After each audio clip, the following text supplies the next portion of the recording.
तीन तलाक के खिलाफ कानून, सीएए का कानून, भारतीय न्याय संहिता, सैनिकों को वन रैंक वन पेंशन।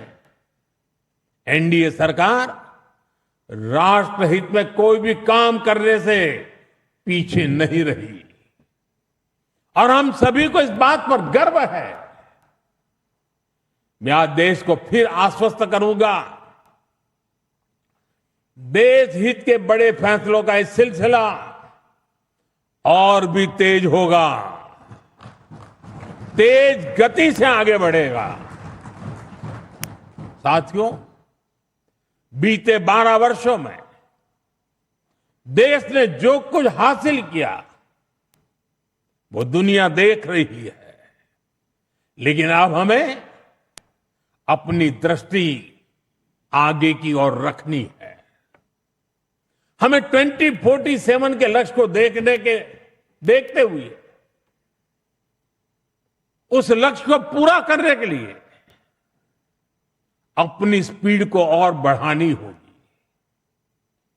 हमारा बेंचमार्क अब यह होना चाहिए कि बीते 12 वर्षों में जो स्पीड और स्केल हमारी रही है उसको हम और अधिक बड़ा और व्यापक कैसे बना सके।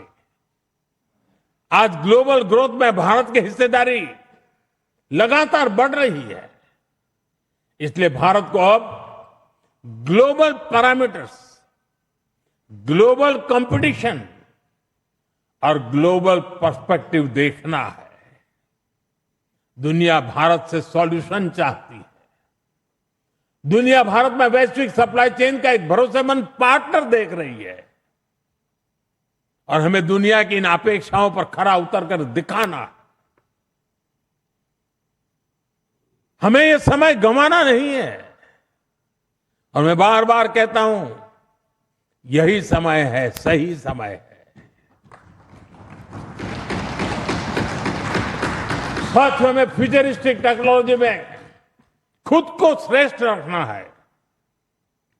हमें सिर्फ दुनिया जैसा नहीं करना, हमें दुनिया से एक कदम आगे रहना है। अब जैसे एनर्जी सिक्योरिटी है, बीते 12 वर्षों में हमने ऊर्जा में आत्मनिर्भरता के लिए अभूतपूर्व काम किया। मैंने लाल किले से समुद्र मंथन अभियान की घोषणा की थी। ये बहुत ही महत्वाकांक्षी मिशन है। बीते दिनों में ऑयल एंड गैस के एक्सप्लोरेशन को लेकर काफी पॉजिटिव खबरें आ रही हैं। यानी आने वाला समय अनेक संभावनाओं से भरा हुआ है और हमें हर संभावना का पूरा फायदा उठाना है। साथियों, अब हमें 500 गीगावाट रिन्यूएबल एनर्जी के टारगेट को जल्द से जल्द पूरा करना है। सोलर एनर्जी को लेकर तो काम तेजी से चल रहा है, लेकिन अब हमें न्यूक्लियर एनर्जी के लक्ष्यों को भी तेजी से हासिल करना है। अभी हमने दुनिया को दिखाया है कि Bharat fast breeder reactor technology में कितना आगे पहुंच गया है। ये टेक्नोलॉजी हमें न्यूक्लियर एनर्जी में आत्मनिर्भरता की तरफ ले जाएगी। इसी तरह ग्रीन हाइड्रोजन और ग्रीन एमोनिया के मामले में भारत बहुत तेजी से काम कर रहा है। आने वाले समय में ये टेक्नोलॉजी भारत को ग्लोबल ग्रीन एनर्जी मैप में सबसे प्रमुख बना पाएगी और ये नाम बनना पक्का है। साथियों, आज बड़े एक्सपर्ट्स का भी अनुभव है कि जिन देशों ने मैन्युफैक्चरिंग के पूरे इकोसिस्टम पर 80-90 के दशक में काम किया, उन्हें उसका फायदा इस सदी में मिलना शुरू हुआ। भारत ने 10-12 वर्ष पहले जिस इकोसिस्टम पर काम करना शुरू किया, उसका लाभ अब देश को मिलना शुरू हो गया। 2014, 15, 16 के कालखंड में जो बात नींव डाली गई, उसके फल अब दिखाई देने लगे हैं। भारत तेजी से दुनिया का मैन्युफैक्चरिंग पावर हाउस बनने की ओर आगे बढ़ रहा है। साथियों, energy, minerals, cheap, battery storage, space, drone, data centers, quantum computing, artificial intelligence, ऐसे हर सेक्टर, हर टेक्नोलॉजी एक दूसरे से जुड़ी हुई है। ये एक दूसरे की पूरक है। भारत इनके लिए विदेशों पर निर्भर नहीं रह सकता, क्योंकि ये भारत की आर्थिक और स्ट्रेटेजिक हर प्रकार की सिक्योरिटी से जुड़े विषय है। और तभी भारत सेमीकंडक्टर इकोसिस्टम पर इतना फोकस कर रहा है, तभी क्रिटिकल मिनरल्स को लेकर मिशन बोर्ड पर काम चल रहा है। साथियों, शिपिंग सेक्टर में भारत आत्मनिर्भरता के नए लक्ष्यों के साथ आगे बढ़ रहा है। हम एक ऐसे फ्यूचर की तरफ बढ़ रहे हैं जहां हम मेड इन इंडिया शिप पर ट्रेड करेंगे और कंटेनर भी मेड इन इंडिया होंगे। शिप मेंटेनेंस और रिपेयर से लेकर स्क्रैपिंग तक की सर्विसेज भी भारत देगा। यही विजन हमारे एविएशन सेक्टर के लिए है। आज हम made in India transport aircraft बना रहे हैं। वो दिन दूर नहीं जब Bharat made in India civil aircraft भी बनाएगा।